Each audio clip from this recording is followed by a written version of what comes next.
Welcome back to Generation XG. What a start to the season it's been for West Ham. 7 points so far this season, and they've done it, really, without the ball. They had 37% against Bournemouth. They had 24% of the ball against Chelsea, won the game 3-1. And then this weekend against Brighton, they had 22% of the ball. So their possession stats have gone down in all three games, but their form certainly hasn't. And we, straight away, guys, we can look at the XG stats from the weekend. It doesn't matter how much ball you have. 22% of it. Look at the XG. West Ham, 3.24, scored 3 goals. Brighton, 1.53, scored 1 goal. Yeah, quality of chances they're creating, playing this way is just incredible. And look, some of the football, I said scintillating about Liverpool, I thought West Ham were as well. And it's about those moments, you know, they work so hard to get to those moments. And sometimes there's a real pleasure in defending really well and knowing that you've got that platform to go and hurt teams. That's what they did. Yeah, it takes a lot of work, doesn't it? Well, obviously, they were under a lot of pressure with Brighton, the way they dominate the ball, but Areola had probably the game of his life. Yeah. Made 3 or 4 absolute world-class saves, and then they got class players in there with Ward-Prowse, obviously with Paqueta, and then Antonio, you know, and Jared Bowen. These guys on the counter-attack are almost perfect. So it was an interesting blend of a lot of football from Brighton. Yeah. But the counter-attacking of West Ham. It really was. It was a real contrast in styles, wasn't it, between two teams. Brighton, who want to dominate the ball, have lots of it. West Ham, who were very happy to sit in, not chase the ball. And I think that's key. So I'm just going to pause it straight away. Brighton are a team that want you on them. They want you to come to them. They want you to press. They want you to come into these positions. They want you to come into these positions so that they can play this ball through into that area where they try and get their number 10s. Yeah. That's what they want to do. Yeah. West Ham won't have any of it. No. West Ham were very happy just to sit in and not allow that to happen. You see them trying to find space. Now, I'm just also going to highlight. I'm just going to take this back very slightly. The guy signing who's sort of Declan Rice's shoes to fill, Alvarez, made a big difference. Played a 4-1-4-1 West Ham. Antonio up top, and he just sat in front of the back four. When I say he sat in front of the back four, he almost made it a 5 at times as well. So ask Owen, because it's a really difficult position to play. And you played that, you made your living doing that. The reason why he started there was to discourage Brighton from playing in their first time. We've seen so many guys play 5 at the back, and then they got the centre-half chasing. But he did it really well. His timing of dropping in and coming out, that shows real intelligence. He's a good player, and you know, it'd be good for West Ham because his best attributes are without the ball, with the utmost respect. He can play, he can pass, but actually he's a very physical player. And I think if Brighton were cleverer, and I think De Zerbi's probably the second best tactician in the Premier League outside of Pep, the space for me was I thought they could have probably, you know, worked in these wide areas. Yeah. You know, West Ham took away all this with the bodies. And for whatever reason, they kept trying to play into their hands. You know, everything went through the middle where Alvarez was. And obviously, they had the back four in there. And there wasn't, you know, you had Ward-Prowse, you had Souček, you had Paqueta. Yeah. There was nowhere to work. You know, you got to get the ball into this wide area and then work. I was going to take it back. So what his position allowed Alvarez was, I'm going to take it back a little bit further, actually, because Danny Welbeck's gone in there. But what he allowed the two centre-backs to do was to go tight. Pascal Gross and Danny Welbeck, who were playing as number 10s. Yeah. He tried to follow Evan Ferguson, who played up top. He basically went into midfield with him, dropped into the back 5 with him. Went into midfield with him, dropped into the back 5 with him. And the two centre-backs could deal with the two number 10s, if you like. You can see even when this ball eventually comes out wide. I'm going to stop it there. And Ogbonna now, in the position that he can come into. But he's allowed to do that because he's got Alvarez will sit in for him. And that's why, for me, that position, you have to be a defensive midfield player. If you're a ball player as like a number 10 or a passer, you don't stand there. We saw it with McAllister the other day. If you play as a pivot, people want you to get on the ball. But actually, your job in there is a defensive player. And every time he runs back and he picks up those little gaps, whether it's Ogbonna leaving, Zuma, and it's so essential because if he didn't, Brighton would have picked them off. Yeah, absolutely. It was brilliant. So eventually this gets recycled. They're looking for a pass. They're looking to try and play into those number 10 positions. Yeah. This is Webster on the ball, who didn't have a great game, in all honesty. No. He gave the ball away a lot. It was a fault for the first goal, and we'll see it as this develops. So all of a sudden, he's now looking, plays it to his two centre-backs. They're waiting. They want West Ham to come onto them so that the gaps open up. They don't come out far enough, They don't come out far enough. Now he picks the ball up, and look, he tries to play a ball in a gap that doesn't exist. No. It just doesn't exist now because you've got Paquetá who's coming in off the left-hand side, Ward-Prowse, and they're both reading it. Ward-Prowse is coming to his left-hand side because he can sense that ball's going into Pascal Gross. Paquetá's gone to his right-hand side, and that gap just narrowed. Yeah. And it's not on. Ward-Prowse read it beautifully. Yeah. And a lot of that is anticipation. You're looking at people's eyes, and then there. And this is what they've done better now. We've got some ball players now. You know, when they get it, we should say just before, he's the goal scorer. Yeah. So he's played the ball over the top, and he actually scores a goal. Look where he is. Look where his position is, and look how many people he runs past. But look at the body language of all the West Ham players, all on the front foot. And look, I know that it's Ward-Prowse who gets a bit, but they're all now thinking, right, let's get there. We're not sitting back and defending. When we get the opportunity, we are going to try and get in the box, end up with 4 in the box in there. So the attitude was, we'll defend, but as soon as we get the opportunity, we are going to bomb forward if we've got the energy. And they did on numerous occasions.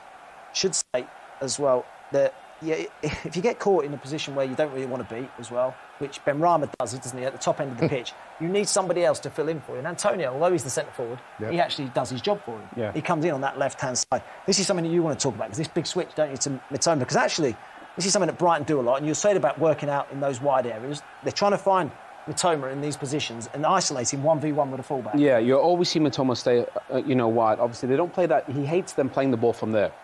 It's more from here, and they get it, and he hates them playing it too early. Yeah. And it's a really interesting the way they set it up. But really, I thought the space, you got to get it to him earlier. Yes. West Ham took away the middle of the pitch all game. But when he picks that ball up, he's actually got him 1v1 now, hasn't he? Yeah. Look at the distance that the West Ham midfield travel to get across. But the key for David Moyes and what he does really well is the recovery running of the midfield players and where they recover to. If you play that forward slowly, Matt, just watch the midfield players where the line of their recovery is towards Kufau, and Kufau's body language is saying, look, you come inside, and pause it there. He's coming into bodies. They've all come towards him. Yeah. And now, just pause it there, Matt. You see how many West Ham bodies are behind the ball. If we stop it there, 1, 2, 3, 4, 5, 6, 7, 8 inside their own 18-yard box, plus your goalkeeper. Make that 9. But 9 players inside their own penalty. Yeah, from being on a one-on-one. Yeah, now we've got enough bodies behind the ball to deal with it. Exactly, and that's what Moyes does really well. Antonio does great, wins the ball back in that left position, and Benrahma.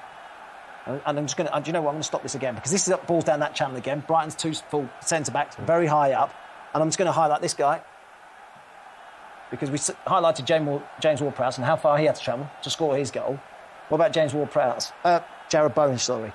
Yeah, I mean, everything about it. It's perfection of a counter-attack. Obviously, we know Brighton, the full-backs get high, centre-backs get it in a vulnerable position. But this goal... I'm going to play this slow, because this deserves to be played slow. It is so perfect. It's absolutely almost unbelievable. The touch, the finish, the ball from Benrahma. Yeah.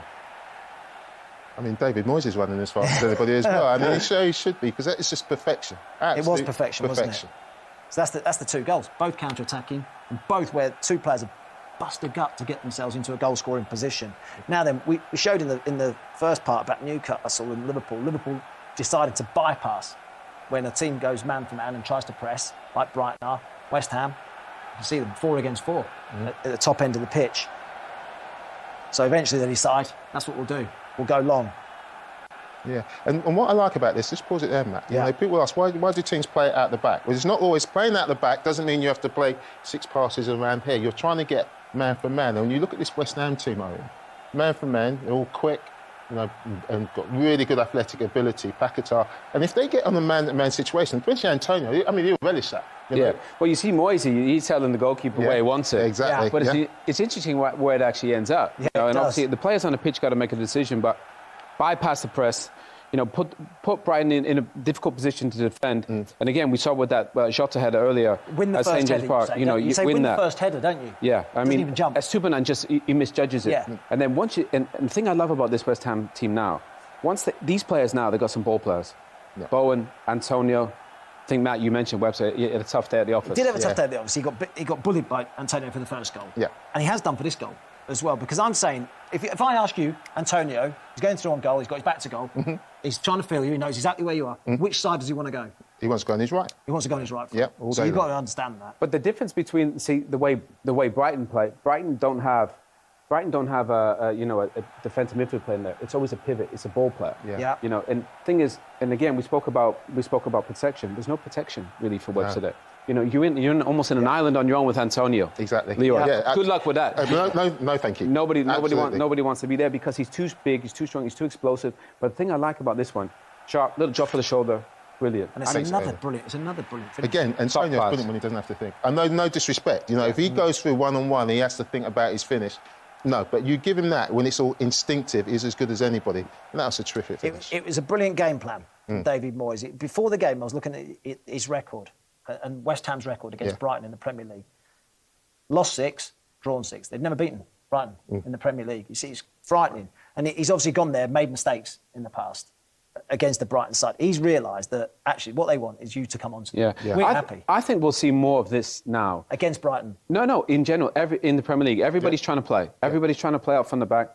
Teams like West Ham, you know, obviously we can see there, you know, on the graphic there, only 22% possession. But it doesn't matter. You know, you got to find a way to be effective.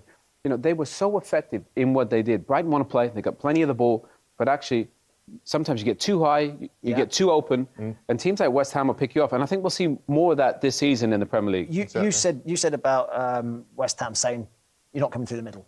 You can go out wide, you're not coming through the middle. And I think that shows, actually, when you look at the crosses as well. Yeah. You see open play crosses. They had 32 open play crosses from Brighton. That's not a thing that you expect from Brighton, is it? No. Brighton are looking to play through you. They're not looking to just get the ball wide and throw the ball into the box. Only 7 successful. But David Moyes would be delighted with that stat. I mean, the 7 successful open play crosses mean that Brighton got the first touches. But when you've got Zuma, Ogbonna and Alvarez dropping in there, they're all under pressure. They're not free headers. And they would relish those 3 in the centre of the pitch. They'll be doing that in training all day long, and no one scores against those 3 when they're centre of the pitch. So he'll be delighted with that. He'll also be delighted with this, because most of those successful passes were back. Webster, done. Webster, done. Webster, done.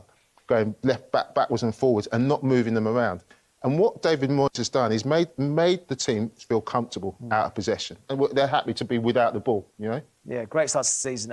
And fascinating fixture next weekend, actually, as well, for Brighton, who have coming off the back of a 3-1 defeat up against Newcastle, who we highlighted in the first part of the show, who lost to Liverpool. How do Newcastle go to Brighton and play, do you expect? Yeah, that's a tough game, because Brighton... honestly, I think the football they play is brilliant. Yeah. Sometimes this is going to happen to them. They're going to get picked off. They get high, they get in vulnerable positions. If the centre-backs make mistakes like they did, but that would be a fabulous game. I think one of those teams, I think even Brighton, if they have a great season, they could sneak into those European places easily. You know, Champions League even, if they get it right. And I do like the way De Zerbi sets his teams up. They're so positive. Yeah. Another team that started well, Tottenham. Yeah. Tottenham, and another big result. It was a big result. And I noticed something there as well, Matt. You know, I had my eyes on quite a lot of things this weekend, and I saw this celebration. And you know what? There's a game we've got in this country called darts. We call it a sport, but it's not really a sport, because you don't really get fit doing it. I think a sport is something you get fit doing. You don't get fit playing darts. And the celebration here, if you can play it slowly for me, Matt. Yeah, just play it for it. I mean, you be Son, you be Maddison, and I'll be Sar. They don't play darts. They don't play darts in Senegal, obviously, because that was the worst technique I've ever seen. We'll take it back. I mean, take that back, though. I think he obviously thought the darts are a little bit bigger than... Let's play it again, because, I think we need to pause it. Aren't you? A second. I think we need to pause it. Look. So, how big's his dart? Pape Sarr? I mean, see... Madison and actually Son gets it. I think he thinks it's a different celebration, doesn't he? Son gets it, but Pape Sarr, he's not quite sure about the game of darts. I'm not sure he's ever heard of it. No, because I'll just show you here, if you see the dart here, that I've got this dart in my hand here, if you held it like that, you wouldn't actually be able to throw it. And so I'm going to have to see Pat and have a little word with him, a little bit of training session on darts. And if you try and throw it, it just falls to the ground. And that was the worst technique I've ever seen. So he's got to work on that. He's still smiling, though. He's happy, isn't he? He's had a terrific start. He's a brilliant player. He's had a terrific start as well. James Maddison, hasn't he? Maddison, I mean, he just suits Tottenham, doesn't he? 10 shirt for Harry Kane. Goals, assists, personality. Tottenham fans going to have a lot of fun with Ange Yeah, it's a nice style of football, Ange Postecoglou. It's really interesting. He certainly has. Unfortunately, we have run out of time, though. Big thank you to Owen Hargreaves and Leroy, and of course to you for watching. We'll be back